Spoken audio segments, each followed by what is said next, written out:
ಬಜೆಟ್ನಲ್ಲಿ ಹೊಸದಾಗಿ ತೆರಿಗೆ ಫೈರ್ ಸೆಸ್ ಅನ್ನ ಕೂಡ ಹೇಳಲಾಗಿದೆ. ಫೈರ್ ಸೆಸ್ಗೆ ಈಗ ವ್ಯಾಪಕ ವಿರೋಧ ಕೂಡ ವ್ಯಕ್ತವಾಗ್ತಾ ಇದೆ. ನಾವು ಹಲವಾರು ಸ್ವರೂಪದಲ್ಲಿ ಟ್ಯಾಕ್ಸ್ ಅನ್ನ ಈಗಾಗಲೇ ಕಟ್ತಾ ಇದ್ದೀವಿ ಅಂತ ಜನರು ಆಕ್ರೋಶವನ್ನ ಹೊರಹಾಕ್ತಾ ಇದ್ದಾರೆ.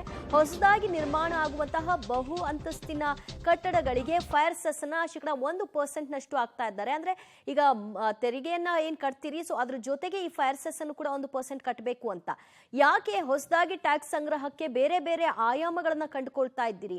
ಈಗಾಗಲೇ ಹಲವು ರೂಪದಲ್ಲಿ ನಾವು ಆಗ್ಲೇ ತೆರಿಗೆಯನ್ನ ಕಟ್ತಾ ಇದ್ದೀವಿ, ಅದರ ಮಧ್ಯದಲ್ಲಿ ಈ ತರದ ಫೈರ್ ಸೆಸ್ ಅಂತೆ ಮತ್ತೊಂದಂತೆ ಅಂತ ಯಾಕೆ ಹಾಕ್ಲಾಗ್ತಾ ಇದೆ ಅನ್ನುವಂತಹ ಆಕ್ರೋಶವು ಕೂಡ ಇದೀಗ ವ್ಯಕ್ತವಾಗ್ತಾ ಇದೆ. ಮತ್ತಷ್ಟು ಮಾಹಿತಿ ಪಡೆಯೋಣ ನಮ್ಮ ಪ್ರತಿನಿಧಿ ರವೀಶ್ರಿಂದ. ರವೀಶ್, ಹೊಸದಾಗಿ ನಿರ್ಮಾಣ ಆಗುವಂತಹ ಕಟ್ಟಡಗಳಿಗೆ ಫೈರ್ ಸೆಸ್ ಬಗ್ಗೆ ಪ್ರಸ್ತಾಪ ಮಾಡಿದ್ದಾರೆ. ಈ ಫೈರ್ ಸೆಸ್ ನ ಅನಿವಾರ್ಯತೆಯ ಕುರಿತಾಗಿ ಏನ್ ಹೇಳ್ತಾರೆ? ದಿವ್ಯ, ಖಂಡಿತವಾಗಿ ಕೂಡ ಈ ವಿಚಾರದ ಕೂಡ ಸ್ಪಷ್ಟತೆ ಇಲ್ಲ. ಯಾಕೆಂದರೆ ಬಜೆಟನ್ನು ಆ ಒಂದು ಪ್ರತಿಯನ್ನು ಓದುವಂಥ ಸಂದರ್ಭದಲ್ಲಿ ಉಲ್ಲೇಖ ಮಾಡುವಂಥ ಸಂದರ್ಭದಲ್ಲಿ ಡೀಟೇಲ್ ಆಗಿ ಯಾವುದೂ ಕೂಡ ಸ್ಪಷ್ಟವಾಗಿ ಇರೋದಿಲ್ಲ. ಅಂದರೆ ಫೈರ್ ಸೆಸ್ಸನ್ನು 1% ಏರಿಕೆ ಮಾಡ್ತೀವಿ, 1% ಆಗ್ತೀವಿ ಅನ್ನೋದು ಏನಿದೆ, ಹಾಗಾಗಿ ಅದಕ್ಕೆ ಆದೇಶ ಬಂದ ನಂತರವೇ ಯಾವುದಕ್ಕೆಲ್ಲ ಅನ್ವಯ ಆಗುತ್ತೆ ಆಗಲ್ಲ ಅನ್ನೋದು ಕೂಡ ಸ್ಪಷ್ಟವಾಗುತ್ತೆ.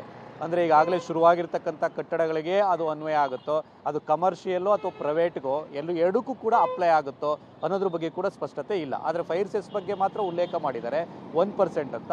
ಹಾಗಾಗಿ ಆ ಫೈರ್ ಸೆಸ್ಸನ್ನು ಈ ಕಟ್ಟಿರ್ತಕ್ಕಂಥವ್ರಿಗೆ ಇರೋದಿಲ್ವೋ ಅನ್ನೋದ್ರೂ ಕೂಡ ಸ್ಪಷ್ಟತೆ ಇಲ್ಲ.